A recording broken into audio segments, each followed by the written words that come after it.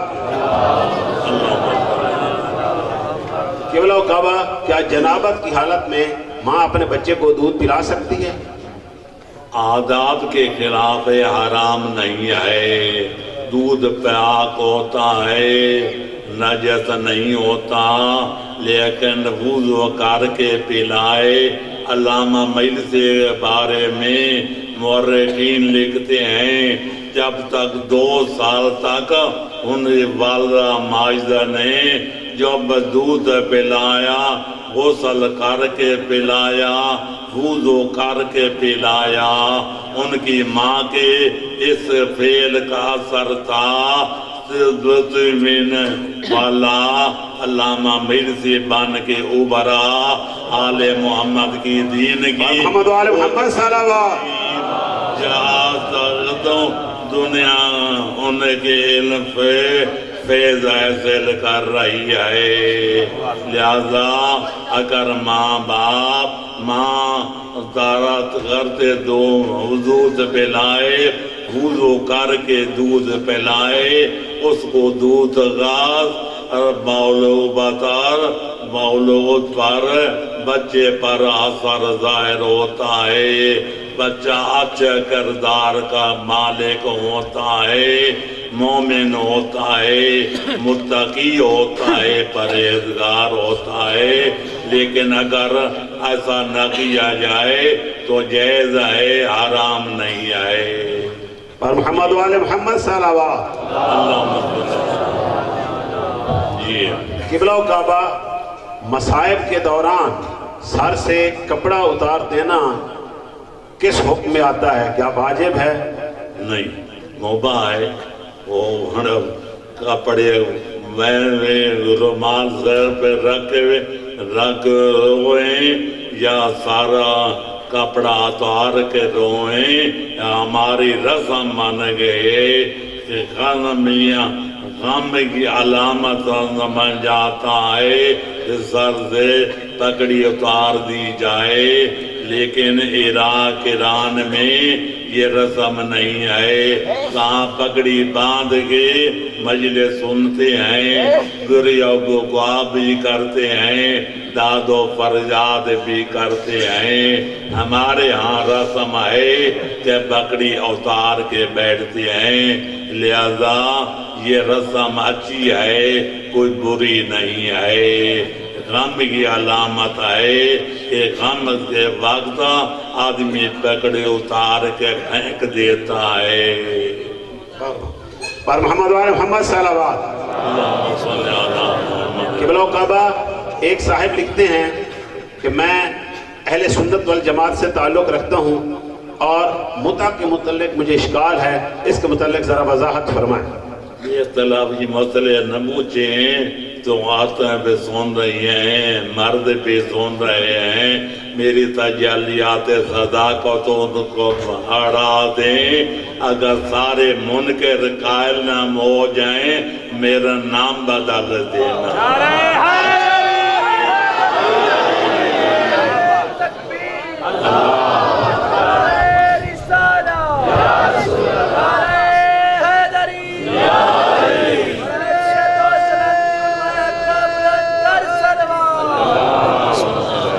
بخاری شریف میں لکھا ہے مسلم شریف نے لکھا ہے پیغمبر کی صحابہ نے موضع کیا ہے صحابیات میں سے ہیں حضرت عمر نے روکا تھا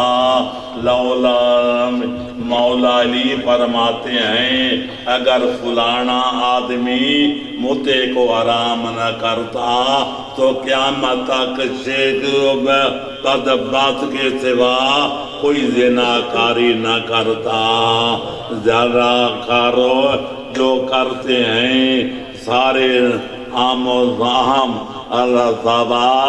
عذاب اس کو ہوگا جس نے موتے کو حرام قرار دیا نعرہ تکبیر نعرہ رسالہ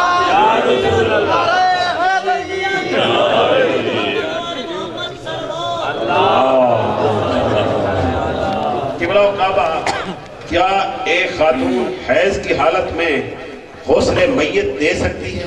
ہاں، پاک ہونا شرط نہیں ہے، غسل دے سکتی ہے، اس کے ہاتھ پاک ہوتے ہیں، پانی کے ساتھ غسل دینا ہوتا ہے، لیکن اگر غسل کر لے تو بہتر ہے، لیکن غسل دے سکتی ہے، پاک ہونا شرط نہیں ہے۔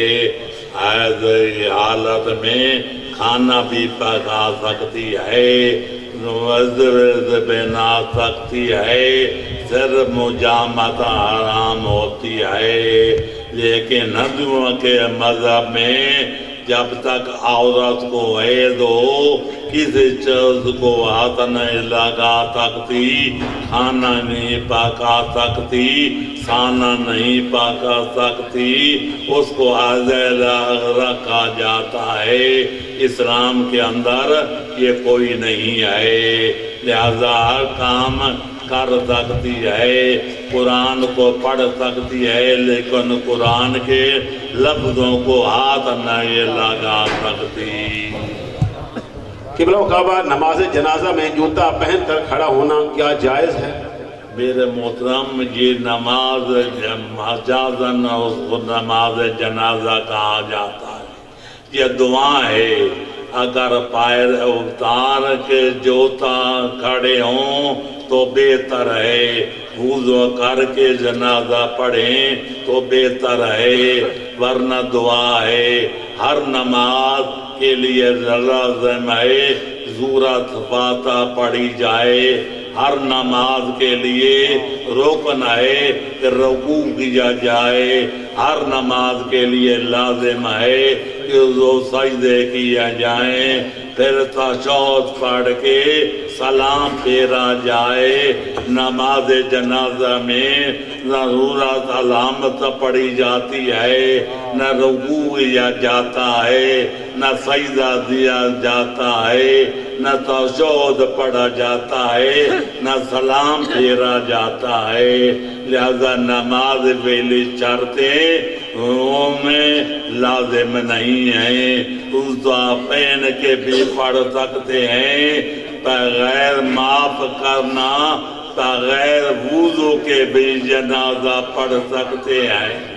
اور محمد وآل محمد صلی اللہ علیہ وسلم۔ قبلہ، ایک شخص بیماری کی وجہ سے کرسی پر بیٹھ کر نماز پڑھ رہا ہے، اگر اس کے پاؤں میں جوتے ہیں تو کیا یہ شرعاً جائز ہے؟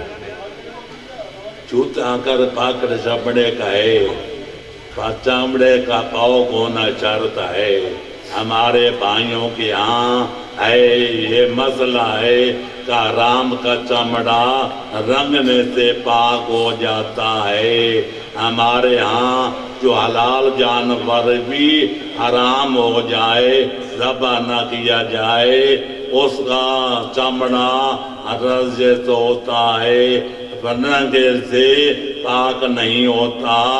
یہ حرام جانور کا چمڑا ہے، یہ دڑ کا ہے، سور کا ہے، شیر کا ہے، چیتے کا ہے، وہ حرام گوشت ہیں، ان کا چمڑا بھی حرام ہے، اس پہننا حرام ہے۔ لیکن اگر خشک پاؤں بھی ہوں، خشک بھی ہو، پاؤں نجس نہیں ہوں گے، لیکن ان کے ساتھ نماز پڑھنی جائز نہیں ہے۔ پاک چمڑا ہو، اس کا جوتا پہن کر نماز پڑھی جا سکتی ہے۔ قبلہ، معاف رکھنا، جس مسلمانوں کے بازار سے خریدا جاتا ہے اور یہ یقین نہیں ہے، عام مسلمانوں کے بازار میں دو چیزوں کے بارے میں احتیاط کرنی چاہیے۔ وہ حرام کا چمڑا، ان کا مذہب ہے کہ رنگنے سے پاک ہو جاتا ہے، حرام کا چمڑا بھی بیچتے ہیں، حرام حلال کا بھی بیچتے ہیں۔ دوسرا مسئلہ یہ ہے کہ بالی مچھلی بھی کھاتے ہیں، چلے والی بھی کھاتے ہیں۔ مچھلی پکی ہو مسلمانوں کے دوران میں بوچنا پڑتا ہے، چل کا دار ہے یا چل کا ہے۔ لہذا مسلمانوں کے بازار سے جو چیز خری جائے بچارتے حلال و حرام ہونے میں، پاک و نجس ہونے میں سنی شیعہ متفق ہو تو پھر پوچھنے کی ضرورت نہیں ہے، لیکن دو چیزوں کے بارے میں احتیاط کرنی چاہیے، چمڑے کے بارے میں، جوتے کے بارے میں پوچھ حلال کا چمڑا لگایا ہے یا حرام کا چوپڑا استعمال فرمایا ہے۔ دوسرا یہ بھی پوچھنا پڑے گا کہ ملی بچھلی پکائی ہے یا چل کے دار پکائی ہے، اس میں مذہب کا اختلاف ہے، وہ حلال جانتے ہیں حرام جانتے ہیں۔ لہذا احتیاط کا تقاضا یہ ہے کہ تحقیق کر لی جائے۔ محمد و آل محمد اللہم صل علی محمد۔ قبلہ و کعبہ، کیا پاک پیغمبر صلی اللہ علیہ وسلم کو جب معراج ہوئی تو مولا علی علیہ السلام بھی وہاں پر موجود تھے؟ محترم، یہ عجیب بات ہے، خدا فرماتا ہے سبحان الذی اسری بعبدہ لیلا من المسجد المسجد الذی بارکنا لہ۔ اللہ پاک کو پاکیزہ ہے جس نے بندہ خاص کو معراج کرائی، یہ رات اس حصے میں مسجد الحرام سے لے کر مسجد اقصی تک خدا فرماتا ہے ایک بندے کو لے گیا، دوسرا بندہ کیسے پہنچ گیا؟ نعرہ تکبیر، نعرہ رسالت، نعرہ حیدری، پر محمد و آل محمد بلندتر صلوات۔ بیان کرنے والے کئی کیسے بیان کرتے ہیں، مولا علی پیغمبر اکرم گزر گئے تھے، وہ کعبہ کا عظیم کی طرف بڑھ رہے تھے کہ راستے میں ایک شیر آ گیا، پیغمبر نے بڑا چاہا کہ شیر ہٹ جائے، پیغمبر نے اولی زوڑی خواری اس شیر کے منہ میں بھیج ڈالی، شرح تڑ گیا، پیغمبر اب زمین پہ آئے تو بالا بھائی مسکرا رہے تھے، انگوٹھی دکھا رہے تھے، پیغمبر تعجب کر رہے تھے کہ انگوٹھی میری ہے، میں نے شب معراج ایک شیر کے منہ میں ڈالی تھی۔ مولا علی فرماتے ہیں وہ شیر میں تھا۔ کچھ کہتے ہیں کہ پس پردے سے آواز آ رہی تھی، مولا علی نے جب پیغمبر اکرم نے اندر جے کے دیکھا تو خدا کی جگہ مولا علی بیٹھے تھے، کلام بھی وہ کرتے تھے، سن بھی رہے تھے۔ یہ ساری باتیں بڑی ہوئی ہیں، فضیلت اس کا نام ہے خدا کی زمین حجت خدا سے خالی نہیں ہوتی۔ پیغمبر اکرم حجت تھے یا مولا علی حجت تھے؟ مولا علی کی شادی ابھی ہوئی نہیں تھی، مکہ کا واقعہ ہے، مولا علی کی شادی ہجرت کے بعد 2 ہجری میں ہوتی ہے، مدینے میں۔ حجت خدا یا رسول تھے یا مولا علی تھے، ایک حجت زمان پہ چلا گیا، مولا علی پہ چلا جاتے، زمین والا کو چاہتے، ساری کائنات برباد ہو جاتی۔ لہذا حجت خدا بن کے خالق اکبر کی طرف سے زمین پر حجت خدا علی ولی تھے۔ اللہ بن افضل مزیم اللہ نے مذہب ہٹا دیے، پردے ہٹا دیے، جو پیغمبر اکرم نے معراج کے رات آسمانوں پہ دیکھا، وہ ملائکہ زمین پہ بیٹھ سے دیکھ رہے تھے۔ نعرہ حیدری! یہ سلامنا فضیلت ہے، میں نے اپنے اصول و شریعہ میں ثابت کیا ہے کہ مولا علی کا نفس نفیر سامان پہ جانا میں ثابت نہیں ہے، لیکن زمین پہ بیٹھ کر خالق اکبر نے یہ معجزہ دکھایا، جو پردے ہٹا دیے، جو پیغمبر اکرم نے عالم بالا میں دیکھا تھا، زمین پہ فرش پر بیٹھ کے حجت خدا ہے برزادہ وہ دیکھ رہے تھے۔ نعرہ تکبیر! نعرہ رسالت! یا رسول اللہ، نعرہ حیدری! قبلہ کعبہ نماز کے دوران اگر سامنے تصاویر ہوں یا سامنے آئینہ ہو تو نماز پڑھنے کا کیا حکم ہے؟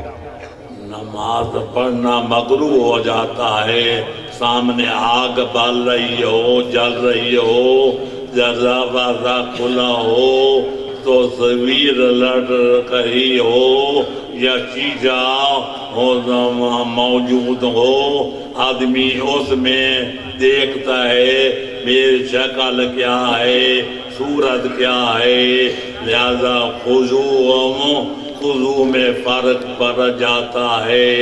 دروازہ کھلا ہو، آدمی کی ناگاہیں ادھر پار جل جاتی ہیں، ادھر کیا ہو رہا ہے۔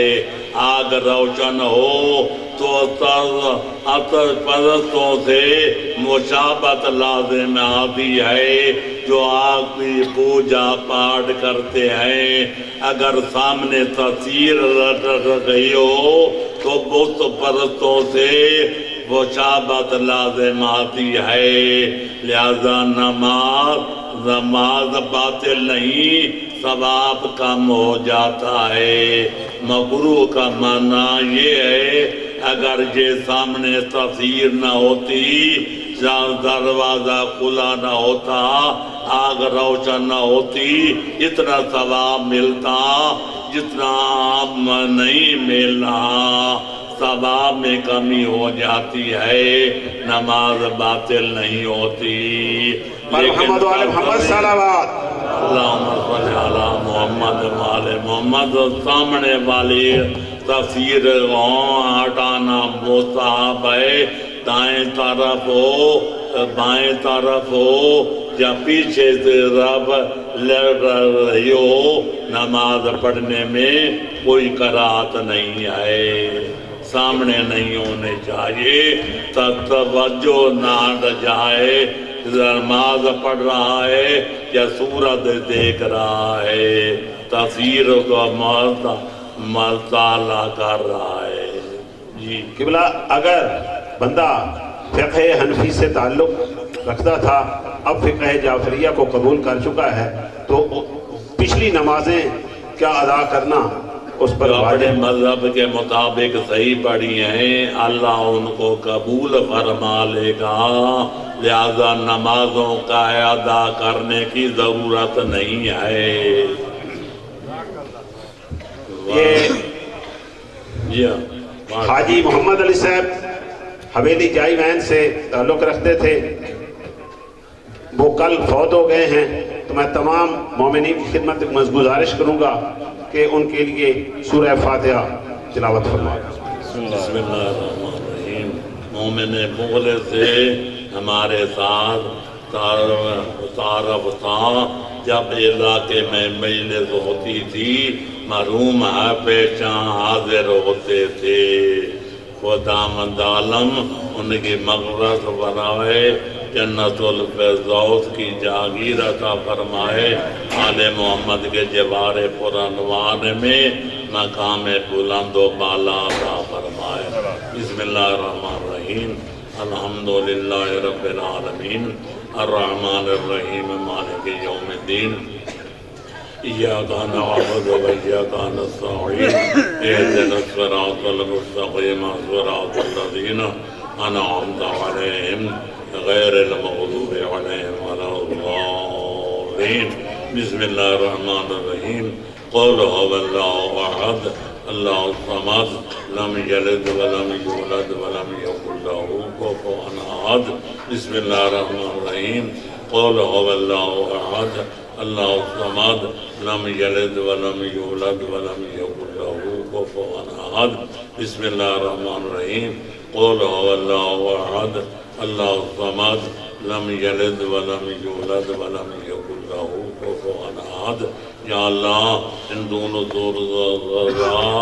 چاہ محمد مرحوم کی روح گفتگو کو پہنچا بلکہ تمام مومنین مومنات جو دنیا میں نہیں ہیں ان کی زبان میں ان کو بھی شامل فرما انکا غفور انت الغفور الرحیم۔ میں قبلہ و کعبہ کا تہ دل سے شکریہ ادا کرتا ہوں کہ پیرانہ سالی اور حلالت کے باوجود انہوں نے ہمیں وقت دیا ہے، تقریباً 1 گھنٹہ ہونے والا ہے اور تشریف رکھیں۔ جناب میری پروگرام کے مجلے سے یہ پڑھی میرے اتفاق کی ہے مذاکرہ علم جو ہے وہ کر دیا گیا۔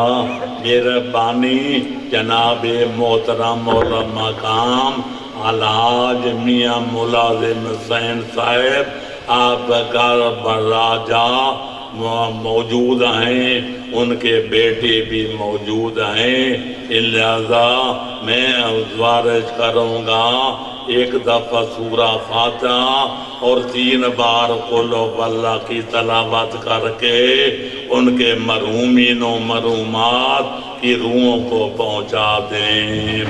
بسم اللہ الرحمن الرحیم دعا بھی کر کے جانا ہے۔ بسم اللہ الرحمن الرحیم الحمدللہ رب العالمین الرحمن الرحیم مالک یوم الدین ایاک نعبد و ایاک نستعین اهدنا الصراط المستقيم صراط الذين أنعمت عليهم غير المغضوب عليهم ولا الضالين بسم الله الرحمن الرحيم قل هو الله أحد الله الصمد لم يلد ولم يولد ولم يكن له كفوا أحد بسم الله الرحمن الرحيم قل هو الله أحد الله الصمد لم يلد ولم يولد ولم يكن له كفوا أحد بسم الله الرحمن الرحيم قل هو الله أحد الله الصمد لم يلد ولم يولد ولم يكن له كفوا أحد۔ یا اللہ بحق محمد و آل محمد علیہ السلام یہ مذاکرے میں جو کیا گیا اور جو سورج بتراغت کی رہی ان ثواب جناب علاج میاں ملازم حسین صاحب کے مزدوروں کو مردوں کو مذاکرات کو مناسات کو ملے۔ یا اللہ ان کی مغفرت فرما، تمام حاضرین مجلس تمام حاضرین محفل کے مرحومین و مرحومات کو بھی اس ثواب میں شامل فرما۔ یا اللہ عالم اسلام کو اتفاق و اتحاد کی توفیق عطا فرما۔ ہمارا ملک مرد نظم دور سے گزر رہا ہے، اس غام ورث فرما۔ یا اللہ سنی شیعہ مسلمانوں کو بھائیوں کی طرح اکٹھا جینے مرنے کی سعادت عطا فرما۔ یا اللہ اسلامی ممالک میں خصوصاً یمن میں، شام میں، عراق میں جو لاخانہ جنگ ہو رہی ہے اس کو ختم فرما۔ یا اللہ مومنات بیمار ہیں ان کے بیمار کربلا کا صدقہ صحت کامل عطا فرما۔ جو قیدوں میں سڑ رہے ہیں ان کو زید بغداد کا صدقہ رہائی نصیب فرما، جو مشکلات میں گرے ہوئے ہیں، ملازمت چاہتے ہیں، ترقی چاہتے ہیں، رزق چاہتے ہیں، ان کے حاجات شرعیہ برلام، جو مقروض ہیں ان کے قرض ادا فرما۔ آخری زمانہ ہے، صبح کا بھی مومن ہوگا، شام مومن پر بے ایمان ہو چکا ہوگا، رات ہوئے گائے یہ حالت ایمان میں، صبح ہوگی بے ایمان ہو چکا ہوتا۔ یا اللہ امام زمانہ کا فضل تھا، ہمارے ایمان کو محکم بنا، سلامت فرما۔ یا اللہ امام زمانہ کے ظہور میں تاجیل فرما۔